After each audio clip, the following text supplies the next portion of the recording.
Howdy there, Bronco fans. Got Shad and Chris here on this special edition of Bronco Planet. We're excited. It's draft time. Free agents have been signed. Money in the bank. We are ready to roll. Let's talk a little bit, Chris, real quick about those free agents. Let's go through the list really quick and give some grades to Elway, Xanders, and Fox. All right. That's not a Frank Tripucka t-shirt. Well, it was, and I was able to make some magic happen with all my connections here in Denver. But no, Peyton Manning, obviously, a big risk for John Elway. I said at the beginning of this whole thing, it's either an A or an F for John Elway if you get Peyton Manning. Too many free agents slipping away. You got to get Peyton Manning. Got it done. What do you think?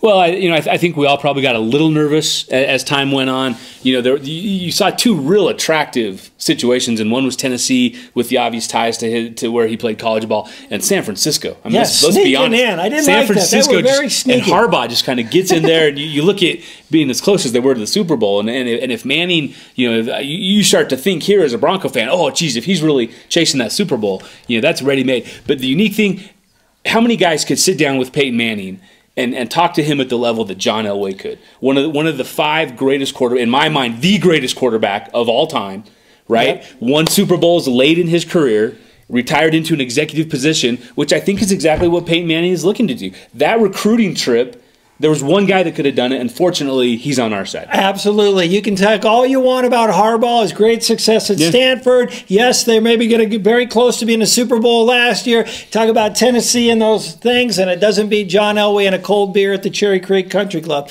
Just not going to happen. So, big you start to look at what it's led to.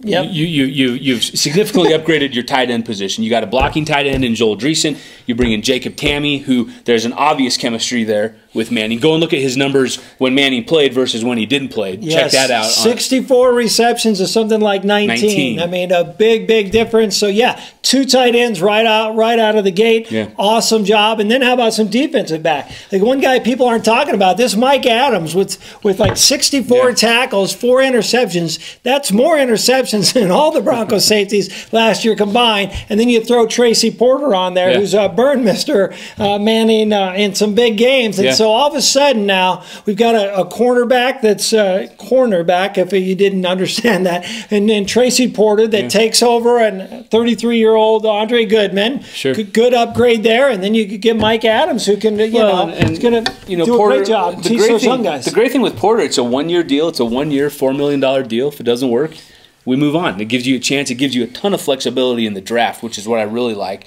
You had to address the side opposite of Champ Bailey in the draft. Now you're not forced to do it. Maybe in round 1 or round 2, but if there's a wild card later on in the draft that you think you can get, fantastic. It gives you a ton of options, which I really like going into the draft. Another thing I'm really excited about that gives them that same flexibility is the last person that the Broncos just signed in, bringing back Justin Bannan. I mean, so now all of a sudden the two starters you thought were going to be last year are back, and Ty Warren and Vickerson both getting healthy. Yeah. You got an insurance policy, if not a starter maybe, because I think he'll be better in the 4-3 than the 3-4. Absolutely. And then now, do you have to get a defensive tackle in the first round? No. And so I think that's opening up a lot of things. So Broncos doing, they added a couple receivers, Andre Caldwell from Cincinnati, I think Jason Hill from Jacksonville, and then Haney, another CSU guy. We got 2 former CSU, a CU buff, and Bannan. So we're surrounded by Colorado love. But let's move on to the draft. Some big things happening. Broncos 25th pick, first round. They choose, what is it going to be? I tell you who I love is Mark Barron, the safety out of Alabama. I mean, if you watched a ton of SEC football, that Alabama defense was one of the great college defenses of all time. Probably going to have 5 first-round picks out of that draft. There were really 2 schools of thought. You either went secondary or you went defensive tackle. Some great defensive tackles: Fletcher Cox out of Mississippi State, Jarrell Worthy out of Michigan State, Dontario Poe is the guy that's really shooting up all the boards from a smaller program at Memphis. My fear at 25 is that most of those guys are gone. And so by signing Bannan, you're not forced to take that guy late first round who maybe really grades out as a 2nd or 3rd round pick. somebody from that Alabama defense, Courtney Upshaw, Drake Kirkpatrick, Dante Hightower, Mark Barron, somebody on that Alabama defense is going to be there at 25. And if I'm running the Broncos, that's where I look. It's a proven winner. It's guys that have played at a high level. It's guys that have won championships. You plug them right into your defense. I couldn't agree more, Chris. I think it's either defensive tackle or someone from Alabama. It's that simple. and after that, I think you still got Devon Still, who hasn't really done anything to take him out of there, but so many defensive tackles been moving up. He may be around. You got Brandon Thompson from Clemson, got the great guy from Boise State. So there are some good defensive tackles deep in the draft. But what excites me is the chances that Denver can already improve on an A-plus free agency and get a couple defensive players in the first 2 rounds. After that, all right, then have fun. Go get a couple running back, grab a quarterback, do whatever you want. First 2 rounds, got to go with defense. So let's talk a little bit, Chris. You're a college expert. Tell me a little bit. I never call Chris on a Saturday. You will never get him. He's locked in. So tell me a little bit about some of the running backs that are available. I'll tell you the guy that I really like that is a big name that you've heard of, but when you talk draft, you're not going to see him first round, second round. You're probably not going to see him until Saturday, possibly round 4 and later, and that's the Michael James. If you watched Oregon at all, you saw him in the Rose Bowl have a great game against Wisconsin. When you think of the great Colts offenses, Edgerrin James for a while, then it was Joseph Adai, a quick back that can get out in the flat, catch the ball. That's exactly what you're talking about with LaMichael James. So a couple of the other guys, if you go back to the Alamo Bowl from this last year where there were like 600 points scored, from Washington you had Chris Polk, from Baylor you had Terrence Ganaway. I like both of those guys. Again, they're not big backs. They're both right around 6 foot, probably around 180, but they can run through the tackles if you need to.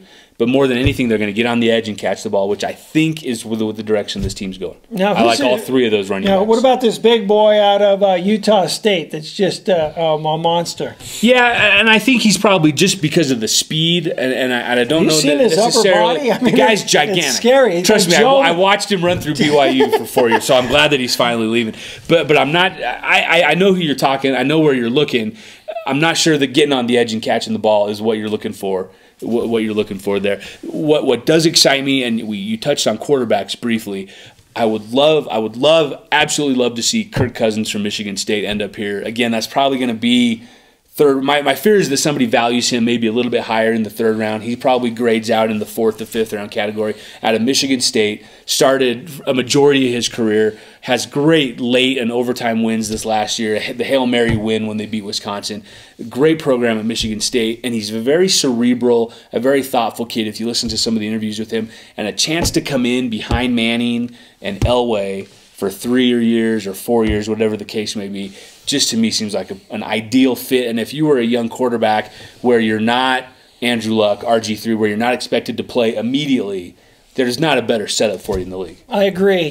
For a long time, I really wanted Whedon, and it's kind of ironic. They went to his pro day, and that's the same day they took the jet down and picked up Peyton Manning and then brought him back to Denver. So I really wanted him, but because of his age, and if Manning's your plan for the next 4 years, you can't have a quarterback in his 30s starting his first NFL game later on. I think they were. I think had the Manning thing fallen apart, I think you could have seen Whedon as high as the 2nd round from Denver. I think Denver was very high on him, and hence the being at the pro day and things like that. But I think now that obviously the priorities shift away from the quarterback position. Now, what about these quarterbacks from Arizona? What's your thought on those guys? You have Nick Folk at Arizona, Brock Osweiler from Arizona State. Both of them are probably going to be somewhere in the middle of the 3rd, 4th round. I like Osweiler more than I like Folk just because of his body of work, more that he's done. Both of them make bad decisions. Both of them, there's a reason they're not first-round quarterbacks. You're going to see 3 quarterbacks go early. Luck and Griffin and Tannehill, and then you're going to see quite a gap, I think, before you see another quarterback,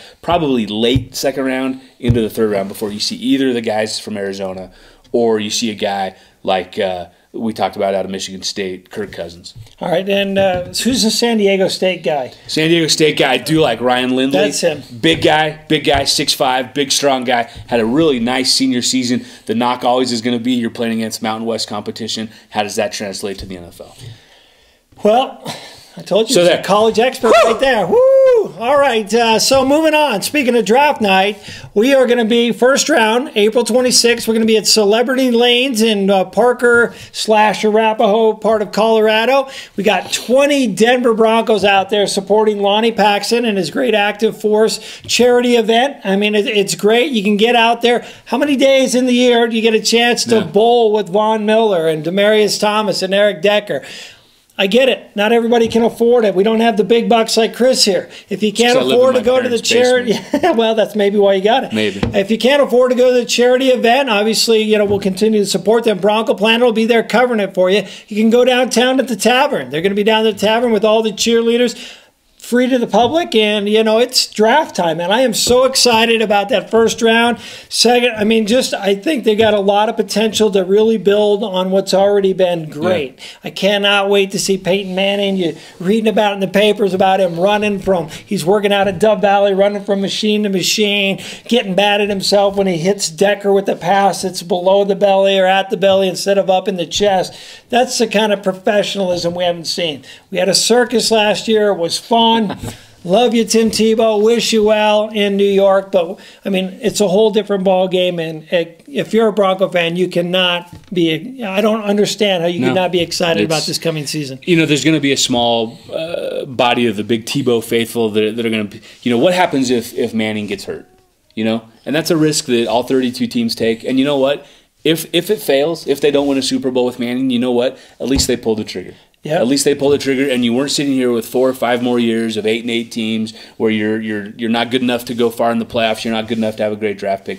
Elway saw a need, and he pulled the trigger, and I couldn't be happier. There's not a coach in the NFL. There's not a coach. There's not a GM in the NFL. There's not a coach in college or high school that would not take Peyton Manning, obviously one of the best 5 quarterbacks, I think, of all time, over Tim Tebow. Tebow's great. Good luck. It was fun. Yeah. Great year. One of the best Bronco years I can remember in a long time.